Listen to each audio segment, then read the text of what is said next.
Assalamualaikum warahmatullahi wabarakatuh. Kami dari kelompok 10. Di sini kami akan membahas tentang Artificial Intelligence atau AI in Education. Next slide. Nah, di sini ada nama anggota kelompok kami. Yang pertama ada Raisa Dinda Maya Sabila, lalu ada saya sendiri, Siba Salsabila, lalu ada Patricia Dewinta Wahyu, dan ada Nazifa Firial Jasmine. Nah, di sini ada table of contents tentang topik kita hari ini. Yang pertama ada tentang apa itu AI, lalu yang kedua ada aplikasi AI dalam pendidikan, lalu yang ketiga ada manfaat dan dampak negatif AI dalam pendidikan, lalu yang keempat ada pendidikan di masa depan dengan AI, lalu yang kelima ada contoh kasus, dan yang terakhir ada kesimpulan. Next slide. Baik, yang pertama ada apa itu AI. Nah, tentunya bagi mahasiswa seperti kita sudah tidak asing lagi dengan AI. Bahkan kita bisa jadi sudah selalu hidup berdampingan dengan AI. Nah, adapun di sini pengertian tentang artificial intelligence atau AI itu sendiri adalah sebuah teknologi di mana mesin dapat memahami dan berpikir seperti manusia. Teknologi ini bisa membantu dalam memudahkan kehidupan manusia. AI bekerja dalam menggabungkan 3 hal. Yang pertama yaitu data, di mana data ini sebagai bahan ajar AI. Data ini bisa berupa teks, gambar, audio, dan lain sebagainya. Lalu ada yang kedua, iterative processing, yang mana merupakan cara kerja AI yang terus-menerus memproses dan menganalisis data melalui siklus yang berulang, di mana tiap iterasinya ini AI akan memperbaiki dan meningkatkan kinerjanya. Lalu ada algoritma cerdas yang merupakan bahan pengetahuan atau rumus yang diberikan kepada AI untuk melakukan prediksi atau keputusan berdasarkan datanya. Contoh algoritma ini bisa berupa deep learning, neural network, dan lain-lain. Bisa next slide. Nah, di sini peran dari teknologi AI sudah tersebar di berbagai bidang, termasuk bidang pendidikan. Adanya AI ini mengubah kurikulum pendidikan, khususnya dalam bidang teknologi, sains, matematika, dan teknik. Mengacu pada jurnal yang ditulis oleh Cha Signol dan kawan-kawan pada tahun 2011, kecerdasan buatan dalam pendidikan telah terintegrasi ke dalam 3 area utama. Yang pertama ada administrasi, instruksi atau pengajaran, dan pembelajaran.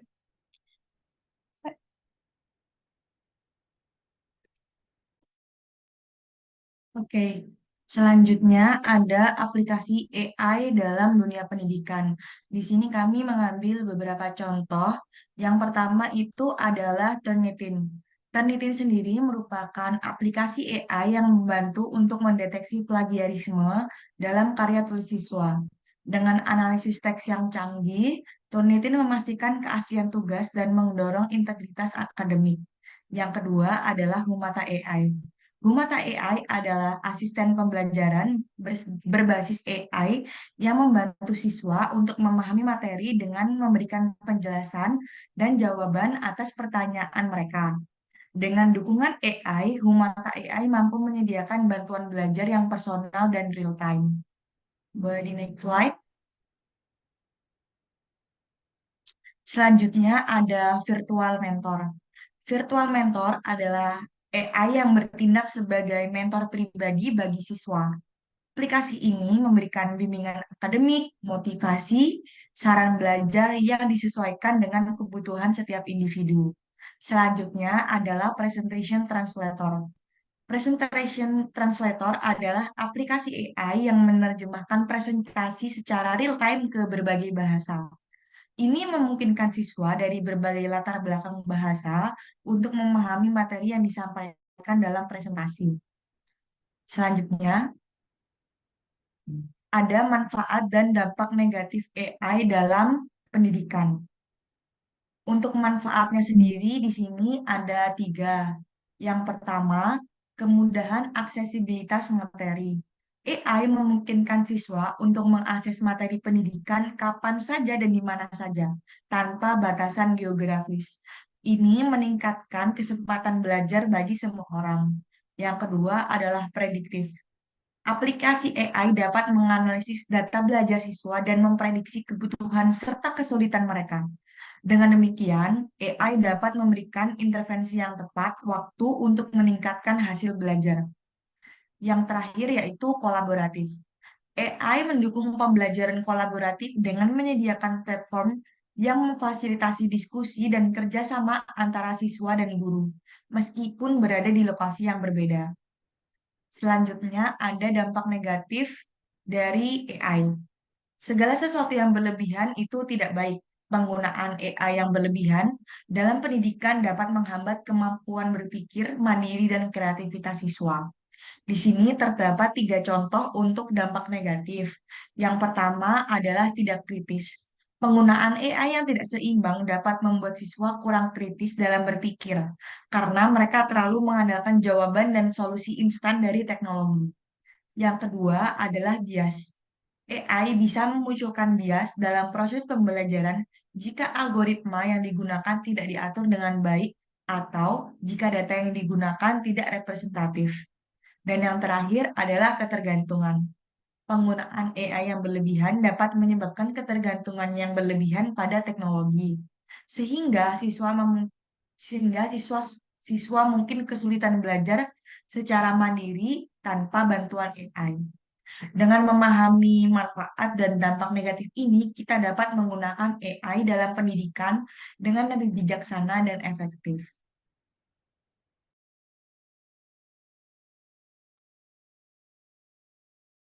Perkembangan AI memang membawa perubahan signifikan dalam dunia pendidikan. Ya, AI memiliki potensi besar untuk meningkatkan kualitas pembelajaran siswa dan mahasiswa. Tetapi, AI memiliki dampak negatif seperti yang rekan saya sampaikan tadi, yaitu salah satunya adalah ketergantungan berlebihan yang dapat mempengaruhi kemampuan berpikir kritis dan pengambilan keputusan dari seorang. Jadi, bagaimana sih masa depan pendidikan dengan adanya generatif AI? Salah satu perubahan utama yang terjadi pada dunia pendidikan adalah reorientasi metode pendidikan menuju pembelajaran yang lebih interaktif, konstruktif, dan berbasis proyek.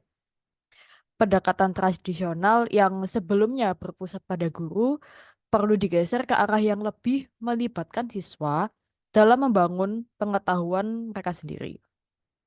AI mendukung transisi ini dengan menyediakan simulasi, lingkungan virtual, dan aktivitas kolaborasi. Nah, AI memang menjadi pembantu manusia dalam melakukan sesuatu. Tetapi bukan berarti AI akan menggantikan peran guru, melainkan melengkapi kemampuan manusia dengan kolaboratif bersama.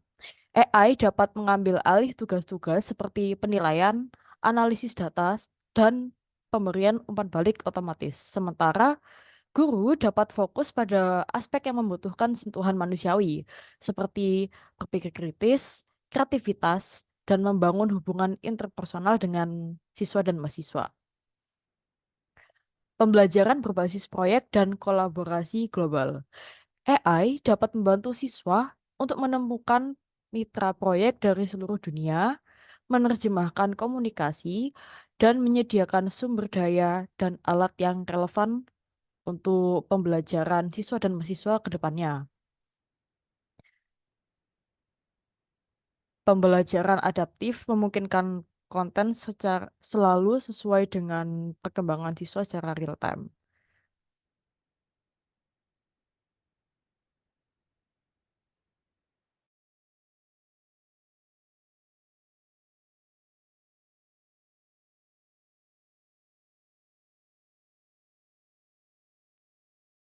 AI sendiri memiliki potensi besar untuk merevolusi pendidikan, seperti yang sudah saya sampaikan sebelumnya.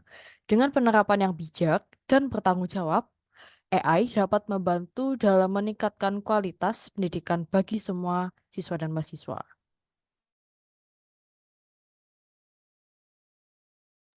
Kemudian untuk yang terakhir ada pembahasan studi kasus. Next slide. Jadi kami akan membahas dua studi kasus. Yang pertama tentang penggunaan AI untuk pengerjaan skripsi. Latar belakang dari kasus ini adalah mahasiswa dihadapkan dengan tugas skripsi yang membutuhkan penelitian, analisis data, dan penulisan yang ekstensif. Proses ini memakan waktu dan membutuhkan banyak usaha, dan beberapa mahasiswa kesulitan untuk menyelesaikannya secara mandiri. Lalu yang kedua, latar belakang yaitu penggunaan AI untuk membantu anak-anak membaca. Latar belakangnya, membaca merupakan keterampilan penting yang fundamental untuk semua aspek kehidupan. Namun, banyak anak-anak yang mengalami kesulitan membaca, yang berdampak negatif pada perkembangan akademis dan kepercayaan diri mereka. Next slide. Untuk kasus pertama, penggunaan AI untuk pengerjaan skripsi, ini yang pertama untuk penelitian, membantu dalam pencarian literatur dengan cepat, mengidentifikasi artikel yang relevan, dan meringkas artikel-artikel atau jurnal tersebut. Untuk yang kedua, untuk analisis data, AI dan machine learning dapat digunakan untuk analisis data yang kompleks, termasuk analisis statistik, pengenalan pola, dan prediksi. Untuk yang terakhir, untuk penulisan, AI dapat membantu dalam penulisan dengan alat seperti Grammarly untuk memeriksa tata bahasa dan gaya penulisan, atau bahkan menggunakan model bahasa seperti GPT untuk membantu menyusun draft atau memberikan ide-ide penulisan. Untuk ethical concerns, yang pertama plagiarisme. Ada risiko bahwa mahasiswa mungkin bergantung terlalu banyak pada AI, sehingga mengamburkan batas antara bantuan dan plagiarisme. Untuk yang kedua, ketergantungan. Mahasiswa mungkin bisa menjadi terlalu bergantung pada AI, sehingga dapat mengurangi kemampuan mereka untuk melakukan penelitian dan analisis mandiri. Untuk yang terakhir, ketidakadilan. Karena mungkin sebelum-sebelumnya ada mahasiswa lain yang tidak menggunakan AI untuk mengerjakan skripsi. Metode AI yang digunakan, yang pertama ada NLP untuk penulisan dan pengeditan teks. Yang kedua ada machine learning untuk menganalisis data dan prediksi hasil penelitian. Dan yang terakhir, kecerdasan buatan generatif untuk mencari literatur, bantuan penulisan, dan penyusunan teks. Nah, untuk pendapat kelompok kami tentang studi kasus yang pertama, menurut kami AI bisa menjadi alat yang sangat berharga jika digunakan dengan bijak. Dukungan AI dapat membantu mengurangi beban kerja mahasiswa, meningkatkan efisiensi, dan membantu mereka menghasilkan karya yang lebih berkualitas. Tapi perlu digarisbawahi bahwa mahasiswa tetap harus mengembangkan keterampilan mereka sendiri, dan menggunakan AI cukup sebagai alat bantu saja, bukan pengganti tugas mereka secara keseluruhan. Next slide. Untuk studi kasus kedua, penggunaan AI dalam kasus ini yaitu bisa aplikasi pembelajaran interaktif. AI bisa mengembangkan aplikasi pembelajaran yang adaptif yang menyesuaikan tingkat kesulitan berdasarkan kemampuan anak. Yang kedua, pembacaan teks otomatis. Teknologi text-to-speech yang didukung oleh AI dapat membantu anak-anak dengan membaca teks dengan suara, membantu mereka memahami dan mengikuti teks lebih mudah. Lalu yang terakhir, identifikasi awal. Algoritma AI dapat menganalisis pola kesalahan membaca anak dan membantu dalam diagnosis awal masalah membaca seperti disleksia. Untuk ethical concerns dari kasus kedua ini, yang pertama, privasi. Data yang dikumpulkan oleh aplikasi AI harus dilindungi dengan ketat untuk menjaga privasi anak-anak. Lalu yang kedua, ketergantungan teknologi. Terlalu bergantung pada teknologi dapat mengurangi interaksi yang penting dalam proses belajar mengajar pada anak. Lalu yang terakhir, ketidakadilan. Sama seperti kasus yang pertama, karena kemungkinan ada banyak anak-anak lain yang belum tahu tentang penggunaan AI untuk membantu membaca. Lalu yang terakhir, metode AI yang bisa digunakan untuk kasus ini, yang pertama NLP untuk pengenalan dan pengolahan bahasa dalam aplikasi pembelajaran. Yang kedua, speech recognition dan text-to-speech untuk membantu anak-anak dalam membaca dan memahami teks. Yang terakhir, fisik komputer untuk pengenalan dan pelafalan huruf dan kata, pembelajaran kosakata, dan pemahaman bacaan. Nah, untuk pendapat kelompok kami mengenai kasus yang terakhir ini, menurut kami, AI memiliki potensi besar untuk membantu anak-anak dengan kesulitan membaca. Dengan teknologi yang tepat, anak-anak dapat menerima bantuan yang lebih personal dan efektif. Namun, perlu ada pengawasan dan dukungan dari orang tua untuk memastikan bahwa penggunaan AI tidak menggantikan interaksi manusia yang penting dalam pendidikan. AI seharusnya digunakan sebagai alat bantu untuk mendukung, bukan menggantikan peran guru dan interaksi sosial dalam proses belajar. Yang terakhir, di sini ada kesimpulan dari kelompok kami, yang mana AI bukan hanya alat, tetapi juga sebagai pemicu perubahan. AI juga berpotensi menjembatani kesenjangan pendidikan karena membuatnya lebih mudah diakses dan menarik, serta menyediakan kesempatan belajar seumur hidup bagi semua orang dari berbagai latar belakang. Namun penggunaan teknologi AI ini harus tetap secara bertanggung jawab dan etis untuk memaksimalkan manfaat dan meminimalkan risikonya. Nah, itu tadi pembahasan dari kelompok kami tentang AI in education. Mungkin kurang lebihnya mohon dimaafkan. Wassalamualaikum warahmatullahi wabarakatuh. Terima kasih.